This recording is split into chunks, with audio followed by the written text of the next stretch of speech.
Hello, everyone. Thank you for tuning in to naturemedicine.ca, and thank you for tuning in regards to this online presentation.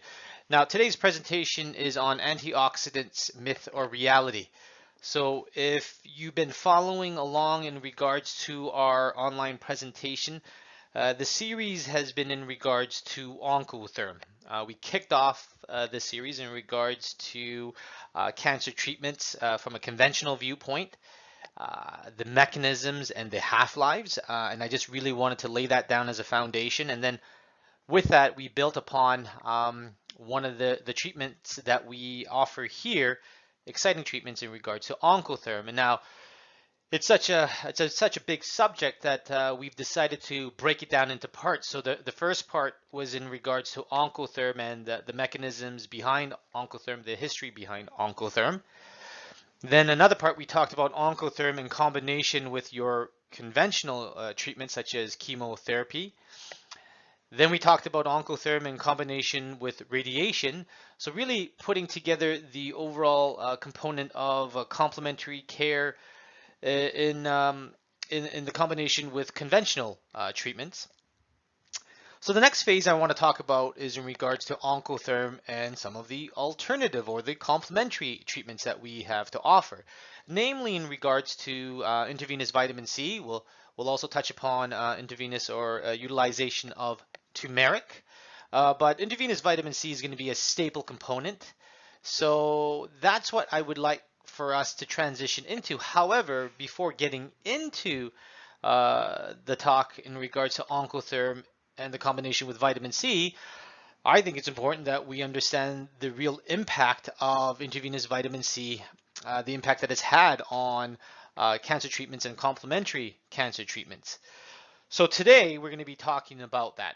The title is Antioxidants, Myths or Reality, because the biggest stressor or the biggest misconception is in regards to the utilization of antioxidants in the conventional treatments, and namely the biggest treatment utilization is intravenous vitamin C. So that's what we're going to talk about today. So today we're going to kind of unravel this myth, so to speak here. We're going to talk about the impact of antioxidants and its role in cancer therapy alongside conventional treatments, chemotherapy, radiation.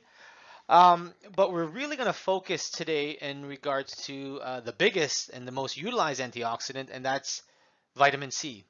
In this presentation, I really want to discuss the impact of the difference, I should say, of vitamin C dosage. What is the concentration we want to have the impact? You will notice the difference between vitamin C utilized orally and utilized from an intravenous perspective. So today we're really want to focus in on that, and then with that, that's going to give us a good solid foundation for our next presentation, which is going to be Oncotherm and intravenous vitamin C. So let's get this started.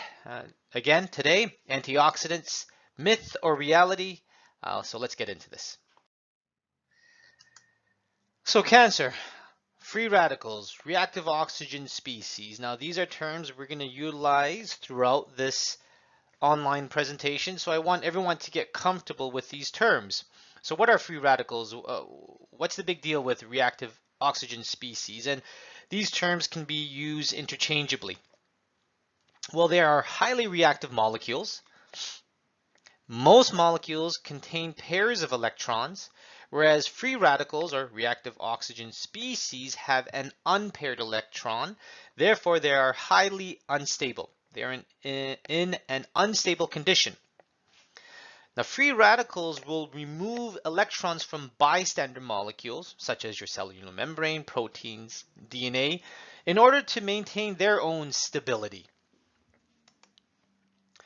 The increased number of concentration of these reactive oxygen species, free radicals, can then therefore create cellular damage. And there is strong evidence to suggest that these free radicals, reactive oxygen species, play a crucial role in cancer initiation and promotion. So again, we're talking about free radicals, reactive oxygen species, how they can then therefore start to initiate the steps of the progression into cancers. So free radicals, reactive oxygen species, not a good thing. Now antioxidants, well, antioxidants are free radical scavengers, and therefore they protect the molecule from oxidative damage. That's what the free radicals do. They create oxidative damage. So what an antioxidant does, it then therefore protects the cell. So I kind of use the analogy, imagine grandma and grandpa walking into a room and all the kids are just going crazy during Christmas time. The kids going crazy are like your free radicals. They're just creating damage or damaging the couch and the furniture and so forth. And grandma and grandpa are like your antioxidants. So they walk into the room and they've got their pockets filled with treats. So what they're going to do is they're going to one by one just settle the kids down and say, hey, look, you know what? Johnny, just put down that staple gun, and Frank, just let's not jump on that plasma TV. And the grandparents are going to give the treats to the kids to settle them down in order to protect the greater good. And that's kind of like what an antioxidant does. The key component here within nature, within our body, the balance of antioxidants to reactive oxygen species is critical. And it is that balance that we want to try to maintain. That's why we eat green leafy vegetables. That's why we try to eat healthy, so we can have more of the antioxidants than we do have of the free radicals, which we get exposed to on a daily basis through our environment. You're sitting in the car, the exhaust. So it's all about that balance, and that's what we want to try to maintain. So here are some examples of an antioxidant. So on your left side here, now let's see, I'm going to use this highlighter as best I can. On this slide, as you can see, on this side right here, these would be your free radicals. And in the middle here would be your antioxidants, catalase, glutathione peroxidase, glutathione peroxidase here, and superoxide dismutase at the bottom. So you have these free radicals on the left side, you have the antioxidants, and what they do, they neutralize that. So at the end point here, what do we have when you have a hydrogen peroxide? You will then therefore, as it goes through that antioxidant of catalase and glutathione peroxidase, you will end up with water and some oxygen here. So an antioxidant, again, they will quench that free radical. Same thing on this side here. You have your free radicals. You have all your antioxidants on here. Ascorbate, that's your vitamin C. You got your tocopherols, urate, CoQ10, and at the end product here is a neutralized free radical. So some of the properties of antioxidants. They induce selective apoptosis of cancer cells. They can reduce cancer cell proliferation. Cancer cells accumulate antioxidants and increase their rate of apoptosis.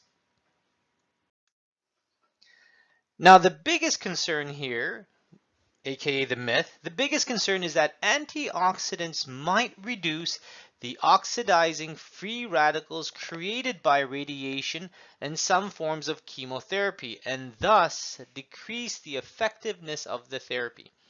How many times have I heard patients come in regards to, my oncologist has told me not to take any antioxidants when I'm doing chemotherapy and when I'm doing radiation, because the antioxidants are then going to negate the effectiveness of that treatment, and henceforth it is highly recommended that antioxidants should be avoided. And that's what we want to try to quote unquote debunk. And again, we're going to focus on vitamin C. I guess if that is the case here, and if they are that concerned, maybe that is one of the reasons why the hospital food is so horrendous. I mean, if that is the case, the same argument can be stated in the sense that, hey, since you are receiving chemotherapy and radiation, whatever you do, don't eat healthy, because there's going to be too many antioxidants in that food that's going to negate the effectiveness of our treatment. As you can see, that doesn't really make sense. Now, hey, don't get me wrong. When my patients are going in for radiation, I will suggest and recommend that they get off of some of their oral antioxidants, and I do adhere to that. But we also have to realize not all chemotherapies are created equal. So again, with the very first presentation I did on cancer therapies, we gave a bit of a background on the type of chemotherapies that are out there, their mechanism of action. We've talked about half-life. If you have that knowledge and you combine that in regards to some of the treatments that we are going to offer, a lot of them, there is no contraindication. In fact, many of the chemotherapeutics, there are no contraindications. However, it's difficult for that patient to make that decision because the oncologists have told them so. And I understand that stress factor that's going to come into play. That's why we talked about the half-life, remember? So we will take that into consideration and say, hey, look, I understand this is stressful for you and your oncologists have stated that. And okay, what we can do then, therefore, let's take a look at the chemo.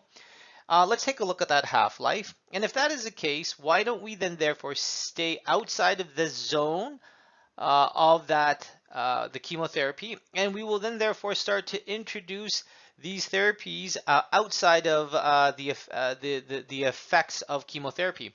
So that's why having that knowledge and having an understanding of that half-life is important, because then therefore what I don't want to do is create more stress for my patients. So again, it's always good to have that knowledge. But again, this is the biggest component right now that creates the biggest stress with our patients. Should I take these antioxidants while I'm doing the treatment? So let's get into this. There's been considerable data that exists showing that the increased effectiveness of many cancer therapeutic agents, as well as a decrease in the adverse effects when given concurrently with antioxidants. The research is out there. Enough has indicated in regards to how we can increase the effectiveness of that chemotherapeutic agent, along with decreasing the adverse effects. Studies conducted on a small cell lung cancer in humans using a combination of cyclophosphamide, doxorubicin, and vincristine with radiation and a combination of antioxidants and vitamins. Antioxidant treatment in combination with chemo and radiation prolonged the survival time of patients. A small double-blinded trial of a mixture of antioxidants including 60 milligrams of vitamin E, 1 gram of vitamin C, which is 1,000 milligrams, 200 milligrams of NAC, which is N-acetylcysteine, which then therefore gets utilized by the body to form glutathione. This taken only during the treatment looked at the regime, and the reason why this was introduced was to prevent cardiotoxicity during chemo and radiation, to protect the heart. While doing this, no patient taking this mixture had cardiotoxicity. So it allowed for the effectiveness of the chemo, and it also reduced the side effects of the chemo, then therefore allowing the patient to continue to receive the treatment. If the patient is getting heart damage with the chemo, they're not going to be able to maintain that regime of chemo. So as we can see here, it definitely can have a positive impact specifically in regards to the reduction of side effects. A review paper in the Journal of American Nutraceuticals Association, this is a big study, Block and Evans reviewed all English articles listed in the Index Medicus between the years of 1990 to 2000. It's a little outdated, but 10 years review related to antioxidants and the interactions with anti-cancer drugs or radiation. And they concluded that there is a rational basis for the continued use of antioxidant agents as a therapeutic adjunct in cancer therapy. Another review that was done in alternative therapies in health and medicine, a study published in the medical journal concludes that since the 1970s, 280 peer-reviewed in vitro and in vivo studies, including 15 human studies involving 8,521 patients, 5,081 of them who were given nutrients, aka antioxidants, it has been consistently shown that non-prescription antioxidants do not interfere with cancer therapies, chemo, and radiation. So now we're getting into one of the big guys when it comes to the antioxidants, and that's vitamin C, ascorbic acid. Ascorbic acid, vitamin C is water soluble. It's important for collagen formation for the joints, important for the adrenal glands, production of catecholamine hormones.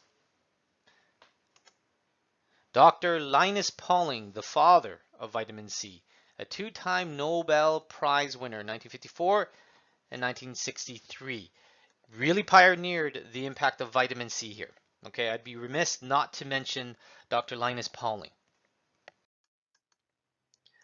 So vitamin C increases the effectiveness of radiation or radiotherapy in humans and in mice. It increases the effect of chemotherapeutics, cyclophosphamide, doxorubicin, 5-FU, cisplatin. No in vivo evidence suggests that vitamin C decreases the effect of chemotherapy. And it can decrease the potential for chemo resistance. Vitamin C, huge antioxidant. I mean, this is what I really want to talk to you about. We're going to get more in regards to the impact of vitamin C and how it's utilized. But again, as you can see here, there's evidence to indicate that the antioxidants, there is no contraindication when it comes to chemotherapy and radiation. The balance of antioxidant with your free radicals and reactive oxygen species is critical. The more free radicals or reactive oxygen species that are kept unbalanced can then therefore start to trigger the initiation of cancer. A lot of your chemotherapeutics and your radiation in and of itself create free radicals because they're trying to fight fire with fire. You're throwing a little hand grenade, so to speak, here. That would be your free radicals to the tumor population or the cancer population. Okay, so these next few slides, this is the meat and potatoes of what I really wanted to get into. This is going to create that foundation of what we need so we can then therefore transfer this information to our next presentation, which is going to be in regards to Oncotherm and the utilization of intravenous vitamin C. So I'm going to try to break it down for you.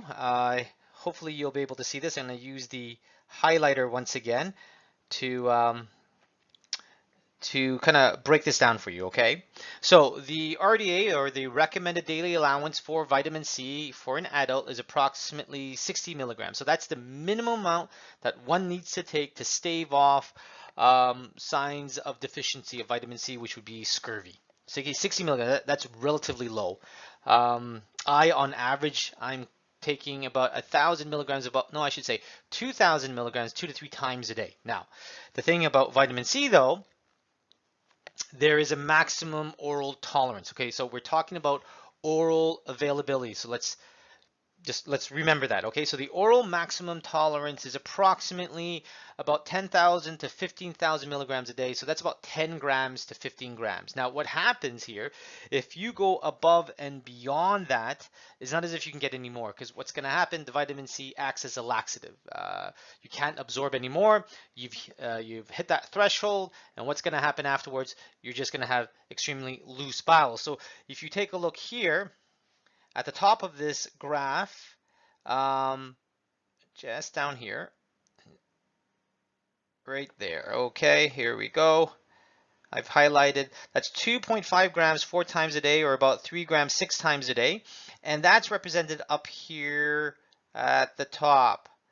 So what's happening is when you take, which would equate to approximately 10,000 to 15,000 milligrams, and you do it within a day, let's say 4 to 6 times a day, you will hit a threshold. And that threshold right up here is approximately 200 micromoles per liter. That's what's making it into the bloodstream. Anything and everything you consume orally needs to be absorbed, and it makes its way into the bloodstream, the plasma. So with vitamin C, we reach the ceiling when we hit about 10,000 to 1,500 milligrams. Anywhere, let's say about 3 grams, about 6 times a day throughout the day. You can't go above that. Okay, bowel saturation is achieved. You try to go above that, well, you're not gonna necessarily move the needle too much. You're gonna be hovered in on that area. So the plasma concentration is tightly controlled at about 220 micromoles per liter. So that's right up here. Now, as you can see, some of the other components, 1 gram here, that's the box. What it did, it would just it just peaked at about 100, and if anything, after about 5 hours or so, it went to about 175, and then after that, it's being water soluble, you're going to start to urinate it out. So as you can see, the curve starts to move across here. Let's say at 2 grams, 2 grams, if anything you do take, it's going to peak again close to, let's say 180. At that point in time, then after that, 5 hours, 10 hours, 15 hours, within a day, it's going to go right back down to baseline here. So again, you're going to get a peak area right around here, and you're peaking at about 200. To keep it at this level, you literally have to take it consistently throughout the day. Okay, so remember, there's only a certain amount that you can absorb, and you're gonna peak at the concentration about 220 micromoles per liter. Now, orally, you take your vitamin C. We all know vitamin C, it is an antioxidant. Okay, so this is the key component here. It's an antioxidant. We hit it at 220 micromoles. We can't go above that. So no matter how much you want to take after that, you're not going to be able to raise it any higher.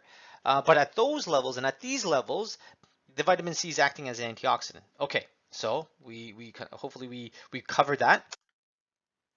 So now this next slide here is when we do it intravenously. So vitamin C delivered intravenously achieves a higher plasma level here. So now what are we looking at? All right, let's go through.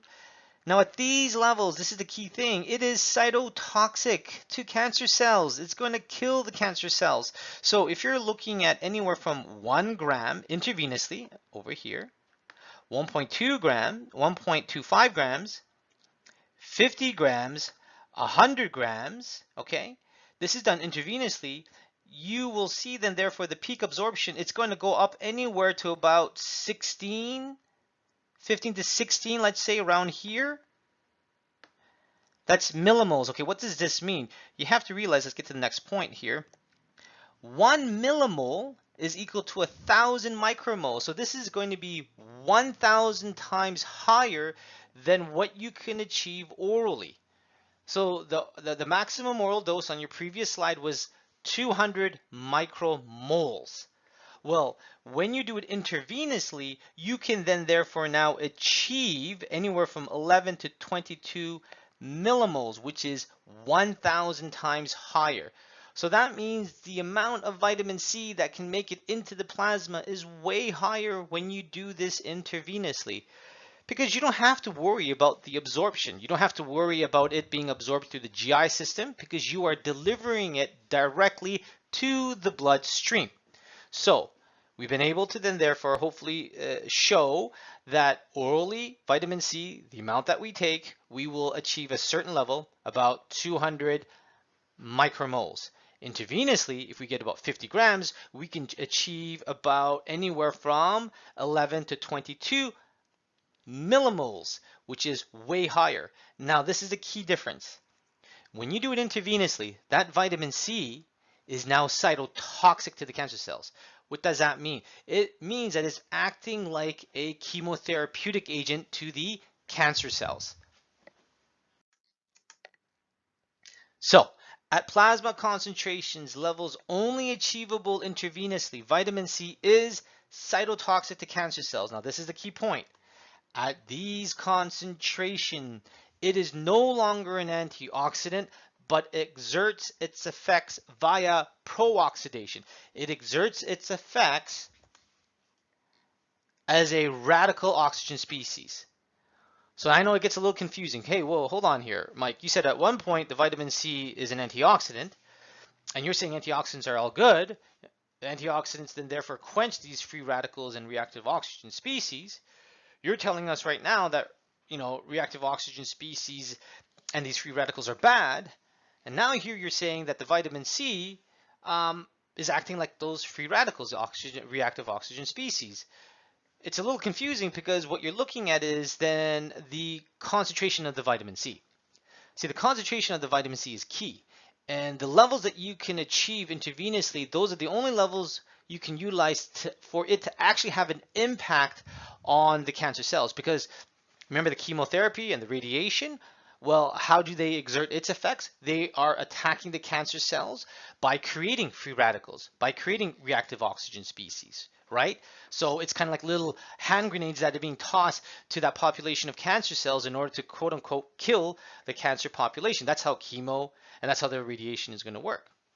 Now your oncologist is saying, well, hey, don't take any of the antioxidants because recreating more free radicals, if you take an antioxidant, it's just going to negate that. And that's what their whole message is. Well, we just shown you in regards to this presentation that, hey, if anything, the antioxidants can actually help with the chemo and the radiation. It can help against the cancer in and of itself. The biggest confusion becomes then, well, the oncologist says do not take that vitamin C because it's an antioxidant. And then our counter argument to that would be, well, hold on here. We're doing the vitamin C intravenously. And when we do it intravenously, the amount that we can then therefore administer to the patient, 50 to 60 grams, remember, I mean, the maximum oral tolerance is about 10 to 15 grams. So we can then therefore administer anywhere from 50 to 60 grams. And at those levels, it is then therefore achieving a point where it becomes a chemotherapeutic agent. So it's doing the same thing. The only difference, though, it's not nearly as toxic as your chemotherapeutics. So interestingly, it targets the cancer cells because the cancer cells lack a specific antioxidant to repair itself. What cancer does, it then therefore just increases its strength by numbers. They're quite fragile. So now the vitamin C can have an impact on those cancer cells. And the other thing vitamin C does, it then therefore strengthens your healthy cells. So vitamin C, it's important to realize that when utilized intravenously, will act as a chemotherapeutic agent. So this is another graph to indicate the impact of utilization of intravenous vitamin C. So if you take a look on, let's again get the highlighter, and it's yellow. So on this side, at T0, there's no vitamin C that's being introduced, and the amount of survival of the cancer cells obviously is at 100% because there's no vitamin C that's being used. The cancer cells are there. Now you start to introduce the vitamin C. Now what's going to happen here, if you take a look on this side, this is the concentration. So remember that other point that we're talking about, anywhere from 200 to 400 milligrams a deciliter, which equates to about 11 to 22 millimoles per liter. In this concentration here, it's going to be cytotoxic to your cancer cells. So anything within this area. So as you can see here, once 60 grams of vitamin C has been administered, within 30 minutes or so, the concentration of that vitamin C is going to be about 450, let's just say. And the amount of cancer cells that are surviving are 0. Then within an hour and a bit, the concentration of that vitamin C rises to over 400. It's close to about 600. And the amount that is still remaining at 65 minutes later, an hour and a bit, is 0. So as you can see, as that concentration of that vitamin C starts to fall and it starts to fall below that range, you will start to see the survival of the cancer cells start to increase. Now, the point that we're trying to make here is, again, the introduction of the intravenous vitamin C has been huge within the alternative settings for cancer treatments. The vitamin C, when introduced intravenously, acts as an antioxidant. It will have a huge impact on the cancer cells. It does so because it acts as a chemotherapeutic agent. The key thing about that, though, is also to maintain and ensure the fact that it can be kept at a specific concentration, which can be achieved anywhere from 50 grams and above intravenously. You can achieve that orally. When you do and take anything from an oral perspective, such as the vitamin C, the amount that is absorbed is going to be limited, again, because it has to go through your GI system and it has to go through the liver to eventually make its way into the bloodstream. And with that, you will achieve a level which will act as an antioxidant, which has its own positive properties. But when we're doing it intravenously, we are going to get it to a level where it can then therefore have an impact on the cancer, act as a chemotherapeutic agent. And that can only be achieved utilizing this intravenously. Now, we're going to conclude there, but the take-home message is in regards to IV vitamin C, intravenous, acts as a chemotherapeutic agent. It's no longer an antioxidant at those levels.